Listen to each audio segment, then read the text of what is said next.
And the time is running out. No first, let's take it. Will you save your head now? No. Where have you been?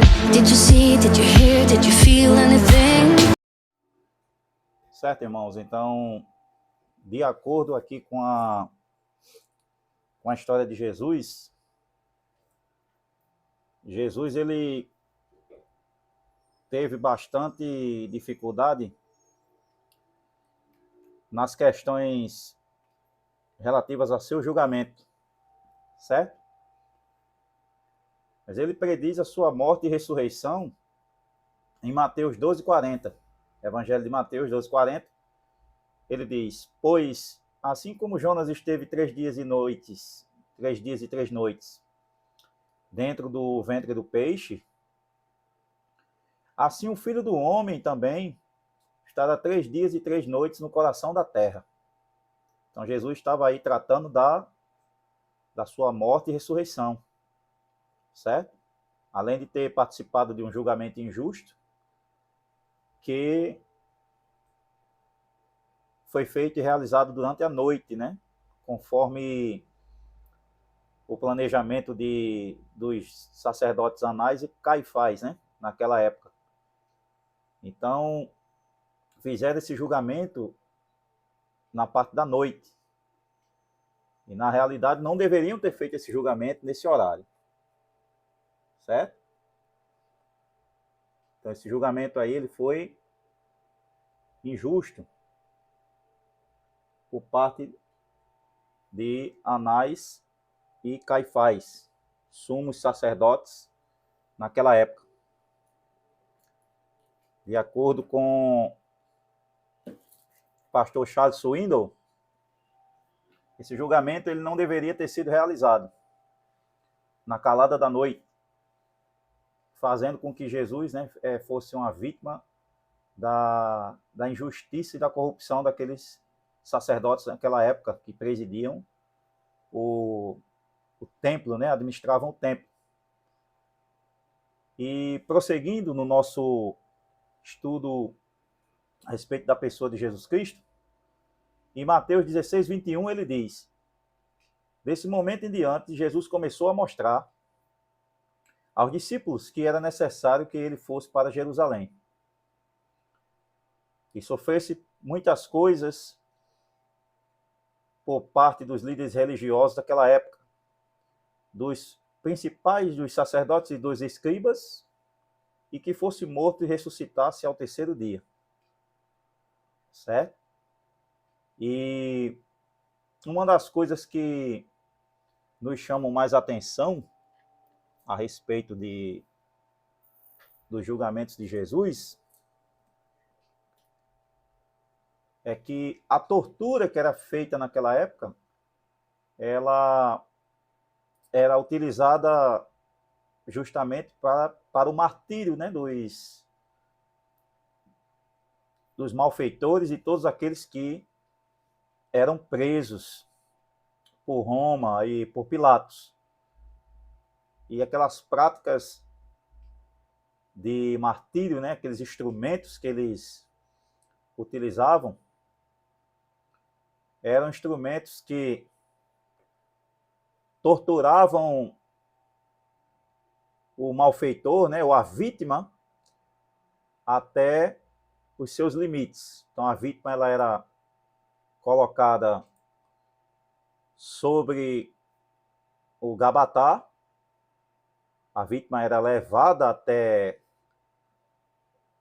um recinto, né, uma parte ali da fortaleza de Antônia, que era uma parte de uma construção que havia ali onde Pilatos julgava os malfeitores, né? Todos aqueles que eram presos por crimes cometidos contra o Império Romano. E esse lugar chamado Fortaleza de Antônia, ele era um lugar onde havia alguns instrumentos que eram utilizados para o martírio, certo? Dentre os quais eu gostaria aqui de enfatizar com vocês algumas fases do trajeto que Jesus fez até o Calvário, né? De forma alguma eu poderia prosseguir sem ao menos mostrar para vocês um preâmbulo do que aconteceu antes de Cristo chegar até ali, aquele local, certo? Aqui nós disponibilizamos uma espécie de mapa mental, certo? Vocês vão ver posteriormente. Eu vou deixar aqui disponível, certo? Para quem quiser depois esse mapa mental, a fim de conhecimento bíblico, eu envio para vocês. Então são as 4 fases, certo? Do terrível trajeto do caminho que Jesus fez, certo? As 4 fases. A distância, amados irmãos, até o Calvário, né, de Jerusalém, de onde Jesus foi julgado, até o trajeto até o Gólgota, ficava mais ou menos cerca de 1,5 km a 2 km, aproximadamente. Trajeto que Jesus fez até o Calvário. O Calvário ficava fora de Jerusalém, cerca de 2 km aproximadamente. 1,5 a 2 km aproximadamente. Outra coisa, Jesus, algumas pessoas que diferem opiniões se ele teria levado ou carregado a cruz, né, do madeiro por inteira. Outros teólogos, outros irmãos que estudam a palavra de Deus, opinam por discordar desse ponto de vista e concordar em que Jesus levou somente uma parte do madeiro, que era o partíbulo, né? Que era aquela haste transversal, certo? Aquela haste horizontal, e havia a haste vertical. A haste horizontal era chamada de partíbulo e pesava as duas hastes cerca de 145 quilos ao todo, em madeira daquela época, certo? Então, a vítima, depois que ela era martirizada no Gabatá, ou no pretório, né, propriamente dito, ela era levada até o trajeto onde ficava o Gólgota, o Vale da Caveira. Interessante é que esse vale, ele tinha nas suas características que haviam corpos de criminosos que já haviam sido pendurados lá. E Roma, algumas vezes, não tirava, deixava apodrecer no sol, deixava a carne apodrecer e os ossos, só tirando aí depois as carcaças. E uma coisa que me chama bastante atenção nessa parte do conhecimento da cristologia bíblica é que hoje nós não vemos pessoas, né, pregadores, aprofundados dentro da palavra, dentro desse conhecimento específico. Parece que uma venda está nos olhos, né, de muitos, e desistiram de pregar, desistiram de falar sobre esses detalhes minuciosos a respeito, antes, a partir do julgamento de Jesus Cristo, até o trajeto que ele faz até o Gólgota. Nós temos uma série de fenômenos, de fatos, de evidências, né, bíblicas, ricas, conhecimento que vem a edificar, nessa parte da Escritura que muitos abandonaram, deixaram para trás. E como um propósito, eu coloquei um propósito no meu coração de não deixar de pregar sobre Jesus Cristo nesse sentido. Sempre procurei me aprofundar na cristologia bíblica e na bibliologia no sentido de extrair ao máximo que eu puder de conhecimentos a respeito da crucificação e da pessoa de Jesus Cristo. Porque nós hoje enfatizamos muito a quantidade de vezes que um pregador vem a ministrar. E o povo, muito hoje, dá crédito somente a pessoas que, por muito pregarem, acham que há qualidade na pregação dessa pessoa, desse determinado pregador. E, na realidade, não é assim. Quantidade, muitas vezes, não quer dizer qualidade. Certo? Então, existem pregações, inúmeras pregações que eu já ouvi, de 1 hora e meia, 2 horas, e, na realidade, se torna uma pregação cansativa.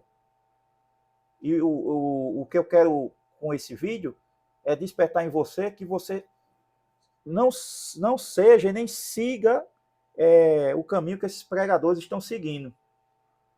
De extrair pouco da palavra de Deus, mensagens humanistas, que nada tem a ver com o sacrifício vicário de Jesus. Pregadores que abandonaram a verdadeira mensagem da cruz, do martírio que Jesus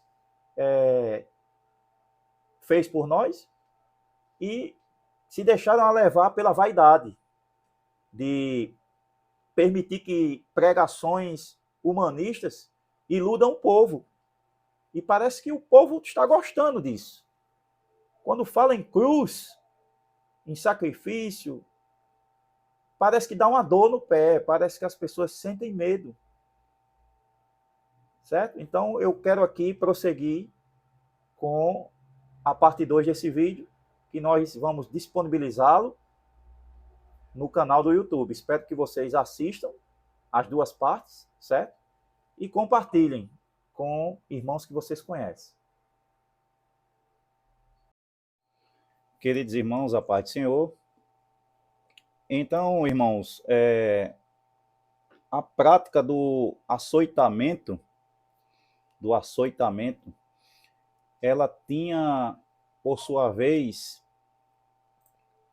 um instrumento que era utilizado chamado azirrogue ou azarrogue, certo? Esse instrumento, ele era utilizado para açoitar as vítimas, certo? E causar nelas toda sorte de ferimentos que fossem possíveis a essas vítimas, certo? Uma das coisas que a gente vê, além desses instrumentos, era que a vítima ela era acorrentada. O azorrague, como instrumento de tortura, ele era confeccionado, certo? Com as suas pontas de chumbo, ossos e pregos, certo? De forma que, quando esse instrumento ele era utilizado para açoites, nas costas ou na parte inferior dos membros, dos malfeitores, eles laceravam a pele, né? O tecido epitelial, o tecido conjuntivo, tecido adiposo, eles eram atingidos por esse instrumento. Uma outra coisa que eu vejo é que os pregos, eles laceravam a pele e a carne das vítimas, certo? Então havia ali um martírio por parte dos soldados de Roma. Com relação ao horário que Jesus foi pendurado, Jesus foi erguido, né, depois de ter percorrido todo aquele trajeto do Getsemane, jardim Getsemane, traduzido quer dizer prensa de óleo. Ele passou cerca de mais de 24 horas sem dormir, né? Ou seja, Jesus perdeu quase praticamente uma noite sem dormir, né? Sem descansar, sem repousar. Isso só então acumularia o quê? Se a gente considerasse somente isso, Jesus já teria um enorme cansaço devido a esse tempo, né, que ficou sem dormir. Some-se isso ao fato dele permanecer acordado a noite toda também para ser julgado injustamente por um grupo de sacerdotes, né, Anás e Caifás, e juristas que nada tinham em comum com o ordenamento jurídico da época, pelo julgamento que Jesus participou, né, injusto, covarde. Então, ao condenarem Jesus, eles imediatamente o condenam à crucificação e à morte. Levam Jesus para Pilatos, Pilatos julga desnecessário a crucificação de Jesus, né? Pilatos julgou desnecessário a crucificar Jesus e mandou apenas açoitá-lo. Só que Pilatos, ele não foi até o local onde Jesus estava sendo açoitado, né? Geralmente, naquela época, o governador da província, né? Ele não participava visualmente, né? Vendo o malfeitor ser crucificado, ser açoitado ali. Então, isso cabia muito aos soldados. Né? Não há comprovação de que Pilatos estava lá, não há comprovação bíblica de que Pilatos estava no local do açoitamento de Jesus. Ele mandou açoitar Jesus. Né? Então não há indício que ele participou. O que ocorre? Os soldados viram-se bem confortáveis, né, de se utilizarem de instrumentos de tortura, porque o governador não estava presente para ver o açoitamento. Então, pegaram os instrumentos mais pontiagudos, né, mais, como podemos dizer, mais torturantes, né, mais afiados, e na ponta desse instrumento, né, chamado azarroga, havia bolas, esferas de chumbo, o que ocasionava o quê? As contusões e hematomas no corpo dos malfeitores, né? Nesse caso, no corpo de Jesus, né? Que foi preso e condenado injustamente. E um desses fatos que me chama a atenção é que muitos desses detalhes passam despercebidos em pregações de pregadores, que nós precisamos extrair o máximo que nós podemos da palavra, irmãos, para o povo. Né? O povo, a igreja, ela é merecedora de que o pregador extraia o máximo de conhecimento que ele puder para expor para a igreja. Por isso que o pregador, ele é o quê? Um expositor da palavra de Deus. Certo? Então, quando Jesus é pendurado das 9 da manhã, certo? Até as 3 da tarde, ele experimenta aí os piores momentos que um homem poderia ter experimentado. Uma pessoa comum jamais sobreviveria ao trajeto até o Calvário, certo? Depois do açoitamento, da forma como Jesus foi açoitado. Homem nenhum sobreviveria, certo? Nós precisamos tratar o açoitamento, o chicoteamento, certo? Como uma parte importante da crucificação de Jesus, do Mestre. Mateus e Marcos, eles não nos fornecem elementos para resolvermos esse problema, certo? Porque escreveram simplesmente após ter mandado, certo? Após ter mandado açoitar Jesus, entregou-o para ser crucificado. Pronto. Só isso. Certo? Mateus capítulo 27, versículo 26 e Marcos capítulo 15, versículo 15. Então, entregou para ser açoitado. Mas a forma de como ele foi açoitado, certo? Não é descrita.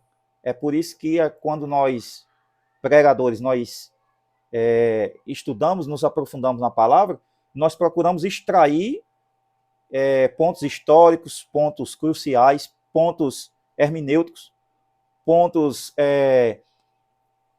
relevantes da palavra que possam complementar o sermão, que possam complementar, enriquecer a mensagem. Então, Jesus foi açoitado, mas muita gente não sabe a forma que ele foi açoitado.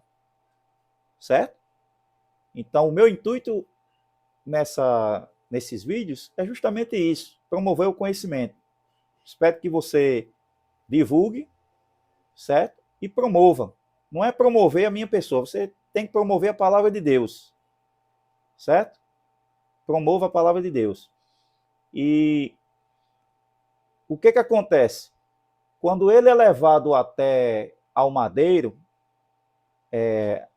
os seus braços eles são esticados. A cruz era maior do que o corpo de Jesus. Certo? A cruz que foi preparada para ele era maior do que ele.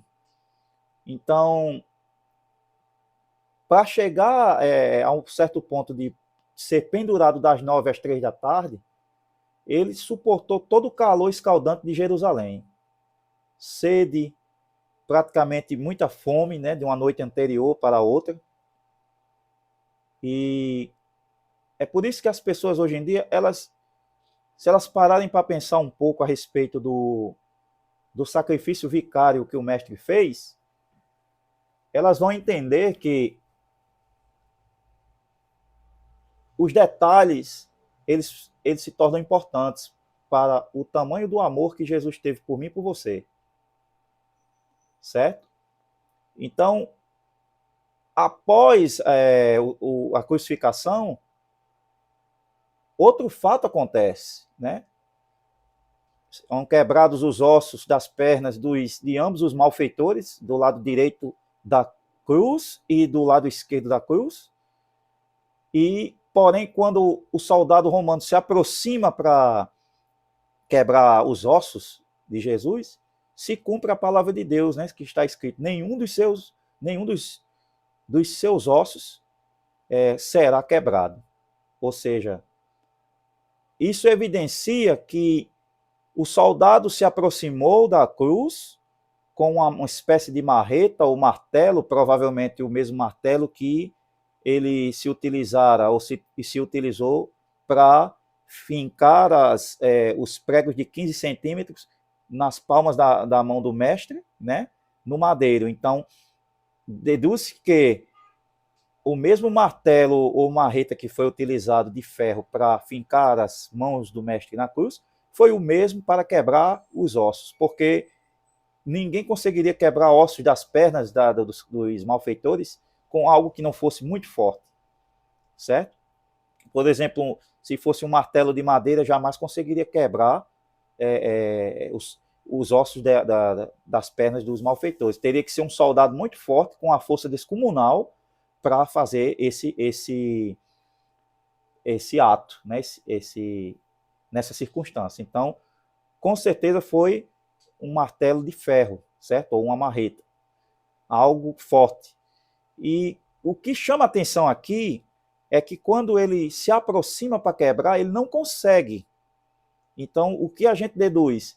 Que nesse momento, Jesus provavelmente já estava quase entregando o Espírito, e o terremoto que acabara de vir logo depois das suas palavras que ele pronuncia, né? Está consumado. Quando Jesus pronuncia essas palavras, muita gente acha que o terremoto que veio em Jerusalém foi depois dessas palavras que Jesus pronunciou. Mas podemos deduzir também que o terremoto aconteceu minutos antes dele pronunciar essas palavras, o que ocasionou aí a impossibilidade do soldado se aproximar dele e quebrar suas pernas. Ou seja, não é algo que vemos em filme, certo? Outra coisa que muita gente se esquece é que a estrutura do templo judaico de Jerusalém foi danificada, foi atingida por causa desse terremoto. A estrutura, os alicerces, né, as placas tectônicas, elas foram deslocadas do Calvário até Jerusalém, de forma que as sepulturas dos mortos foram abertas. E Jesus demonstrou ali cerca de um ínfimo, né, do tamanho do seu poder para com a humanidade, né? E Jesus tem poder para julgar a humanidade, tem poder para cancelar todos os projetos, né, de conflitos, de armas, de exércitos, né? Tem poder para lançar no inferno e também para dar vida, né? Ele tem as chaves da morte e do inferno, duas chaves eternas, certo? E ninguém toma essas chaves das mãos dele. Nós nos aprofundaremos aqui nesse estudo visando tão simplesmente o conhecimento da palavra de Deus, que está tão escasso nos últimos dias.